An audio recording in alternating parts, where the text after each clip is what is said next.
Hey folks, and welcome to Operator Guides number 12. Today, we discuss the first in the long and beloved line of shield operators. You know him, you love him, Montagne. For the sake of not saying Montagne every time, I'll just call him Monty. Monty is an enigma to me. On one hand, winning with him may well be the most satisfying experience in Rainbow Six. On the other hand, winning with him may be the most rare experience in Rainbow Six.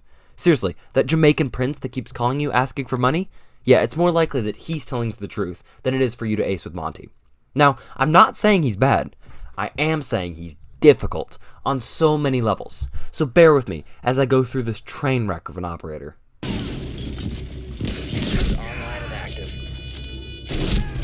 Now, you may be saying, I don't understand the extremely simple intro that just occurred. I can only understand things when they're compared with inanimate objects. You're in luck. Monty is like a wall.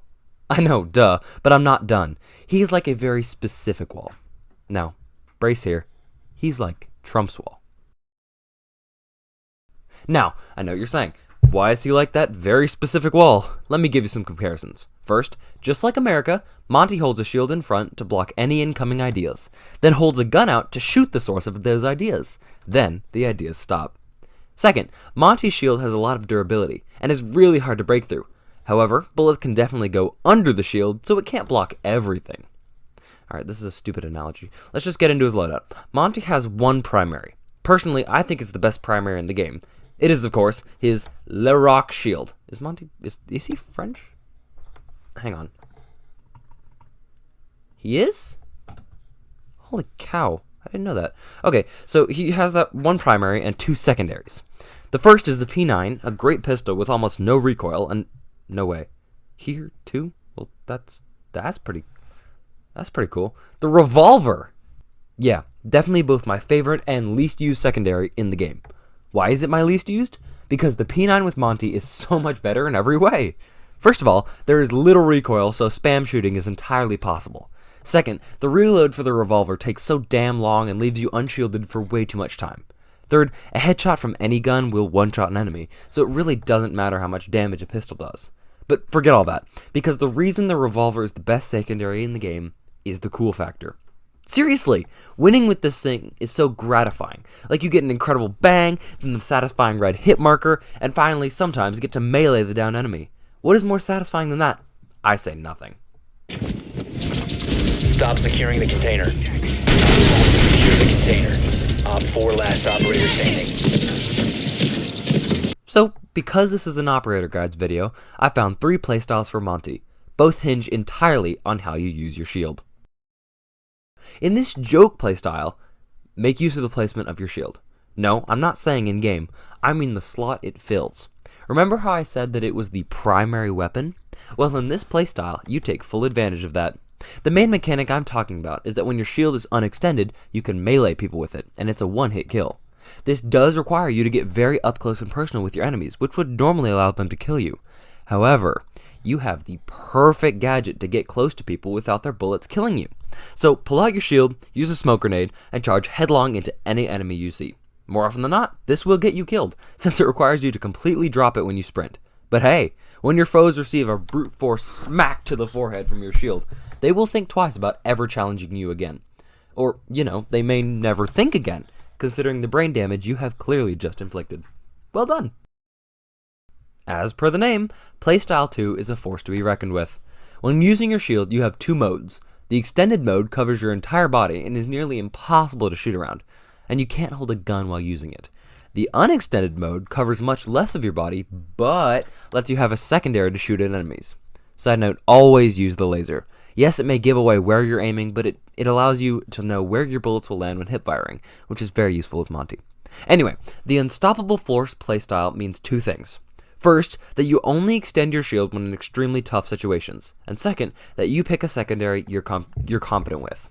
My choice is usually the P9, but if I'm feeling cocky, I will on occasion pick the revolver. Basically, when you aim down sights with the secondary, your shield braces against it to provide better stability. Or at least, that's how it would work in real life. In game, this essentially just means that the bottom half of your body is covered with a shield, but your head is completely exposed, leaving you open to a quick headshot. So only ADS when you're confident you won't get dropped. Now comes the fun part. When crouching, you are the most covered you can be without extending your shield. So get to the entry point and wait outside. Take shots inside if you want, but your job is to get you and your team to the objective safely. Remember, you're the only one on your team who can get shot at with almost no worries. You are the tank, the shield, the bullet sponge whose job is to get shot at and eliminate the source. You are expendable, you are merely an insertion tool, and yet with the right timing and reflexes, you are the most valuable person on your team.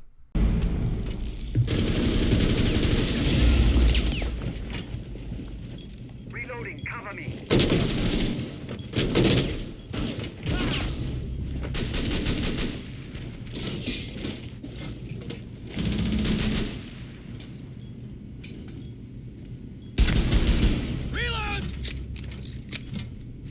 Nice.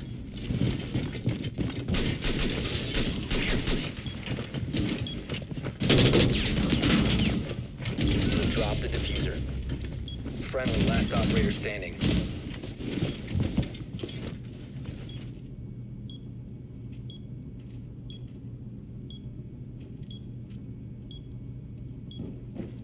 They will be camping back there. Four last operator standing.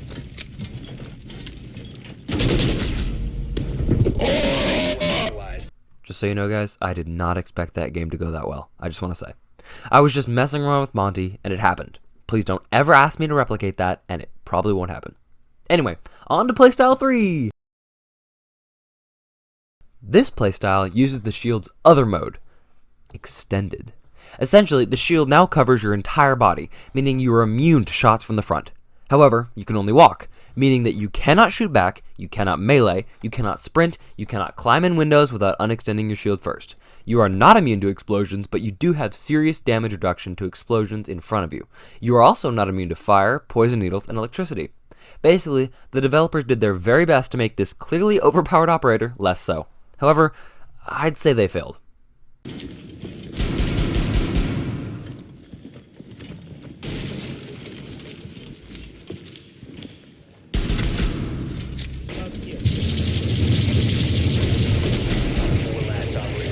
Oh, clearly he knew it was up.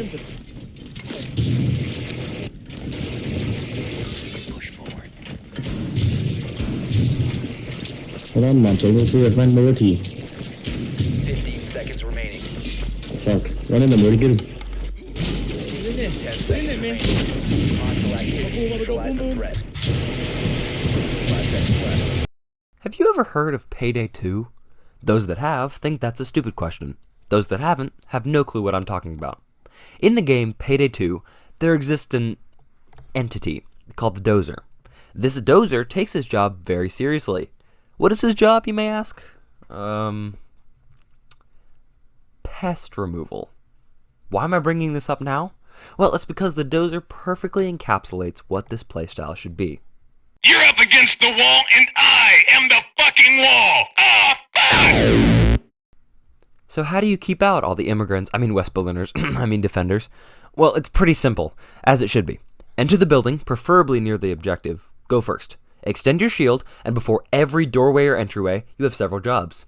You must look for Kapkan traps. You must look for frost traps, thorn traps, legion traps, and any other trap you can think of. You must also search for any defenders hiding in a corner, and completely clear every room you enter. You're equipped to do this because you are bulletproof.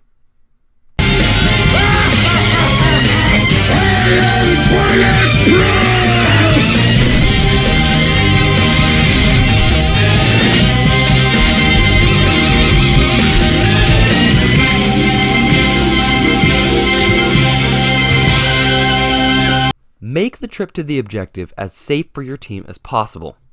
That way, they have nearly full health when they get there, and they're well equipped to deal with whatever setup the defenders have. It's also entirely possible for you to kill all the defenders before you get to the objective, which is nice. Once there, though, you have a different job. The playstyle is over for now, and you should clear the objective however possible. Once done, if it's secure the area or bombs, then you have the most fun part of the playstyle. Extended, Monty shields can completely cover an entire doorway.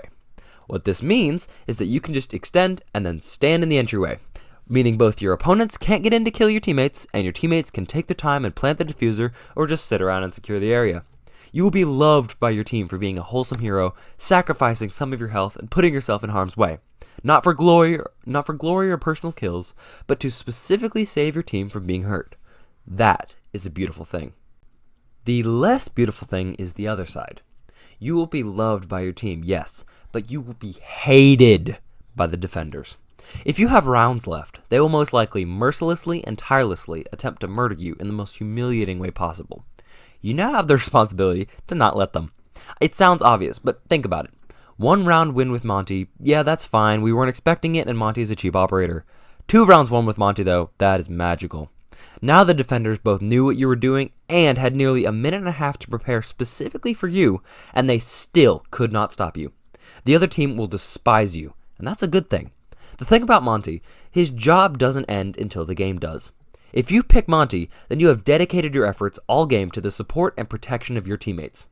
You are now obligated to be both extremely kind in chat and pick a defender that heals or provides support, like Rook, Doc, or Thunderbird.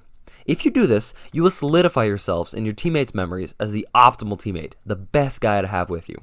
And every teammate they have after will be judged against your standard. They will forever remember your name, unless it's something cut and dry like...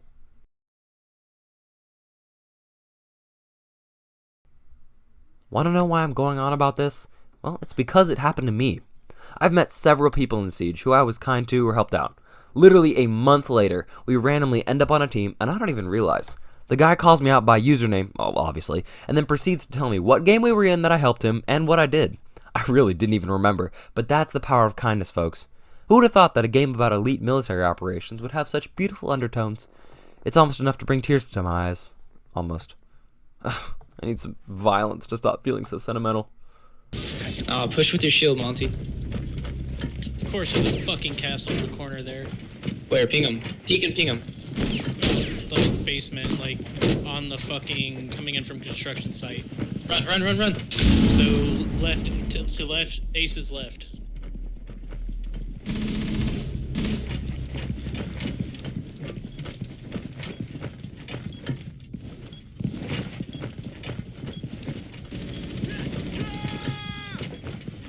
Op 4 last operator standing. Thanks for getting me payback, Ace.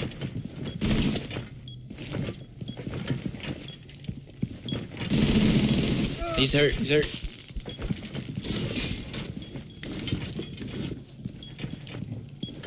I'm dead, I'm dead. Execution initiated. Protect. He's on my body.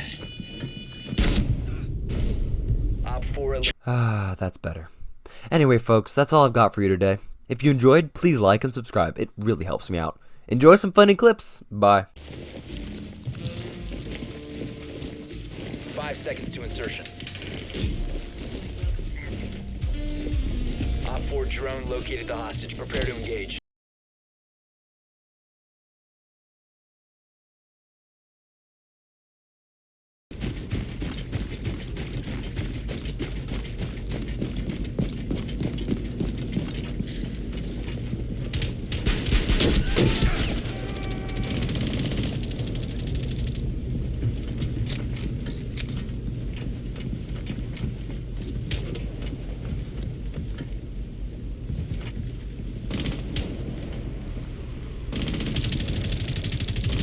Down to 1 friendly.